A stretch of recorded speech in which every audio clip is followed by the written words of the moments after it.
Hello everyone, welcome back to my channel. My name is Dr. Tiffany, chiropractor and holistic health and life coach.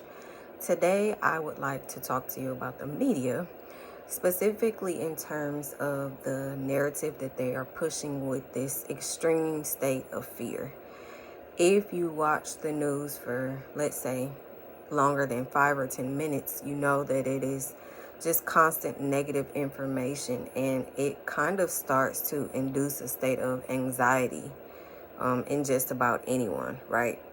Well, that is by design, and we are all aware of that at this point. But the Bible, on the other hand, tells us to not fear, right? God has not given us a spirit of fear, but of power, love, and self-control. And some versions say power, love, and a sound mind. I like self-control better because that tells us that we have a part to play. So with regard to this negativity that is being pushed by the media, how can we remain aware but not consumed? Well, there are a couple of things that you can do, and I will actually even tell you what I do. So I can start off by telling you that I don't watch the news.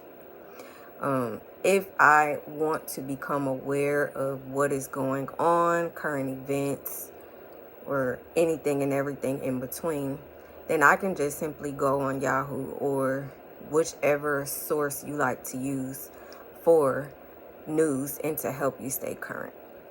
So if you're a person who has to watch the news every day, you may want to ask yourself why, right? And then evaluate how you feel after you watch it. Right now, they are pushing the quademic, also the measles outbreak, right? And even one article discussed a unvaccinated child who just so happened to lose their life, and this is the first case of death.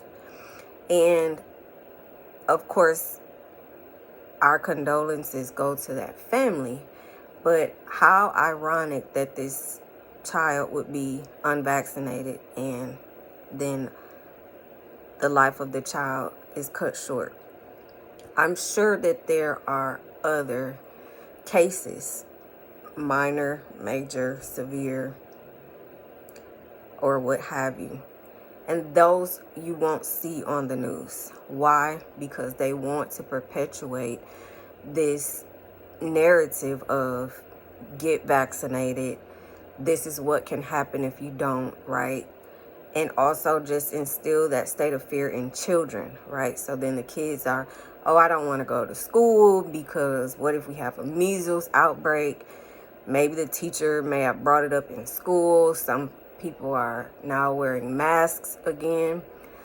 And all of these different areas can definitely instill fear in just about anyone if you aren't walking in that power, love, and self-control. And when you know that you're doing your best and you're doing everything that you can do, you have no reason to fear, right? When you know that you are walking in right standing with God and you're doing the right thing, then the things of this world should not consume you. Should we be concerned about what is going on in our health? Absolutely, 150%. But you also have to be mindful of the fact that this is being pushed by people who don't fear God and don't have a reverence for God. Their God, of course, is the dollar, right? And they'll do anything and everything that they can to continue to have that revenue coming in. There's also issues with the bird flu, and we're going to talk about that again because, of course, we all know that the egg prices are surging. But again, this was by design, and it's definitely not necessary, but for them it is because they're wanting to pad their pockets. So if you have a local farmers market in your area, go there and try to buy the eggs to support the local farmers because they need us now more than ever.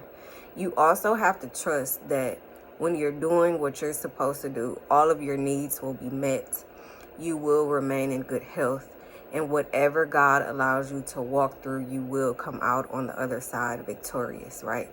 Prioritizing your health right now is key. Not only your physical health, but your mental health. So try not to watch the news. Just turn it off. Maybe replace that time with something else. It can be reading, it can be exercising, it can be journaling, it can be making dinner, whatever it is that you choose to do during that time that would be uplifting for you, that would make you feel better, that will continue to help you maintain that place of peace and positivity. We have enough going on around us in our day-to-day lives that we don't need that extra added layer of negativity and stress. And one thing I can promise you is that when you stop watching it, you will start to feel a lot better. What you need to know, well, you will find out one way or the other. It could be a simple conversation at work. It can be discussing something with your family members, right? If it's meant for you to know it, then God will make a way to reveal it to you. And if it's not, then just have the peace in knowing that it's not for you to be concerned or worried about. We should not worry at all. Should we be concerned? Yes. We should not be ignorant to anything. So if it is for us to know, and if it is for us to be concerned about, then learn about it. Learn what you can do to prevent the situation or to put yourself in a better place, and then take the steps to do that. And once you have done so, release the rest and give it to God.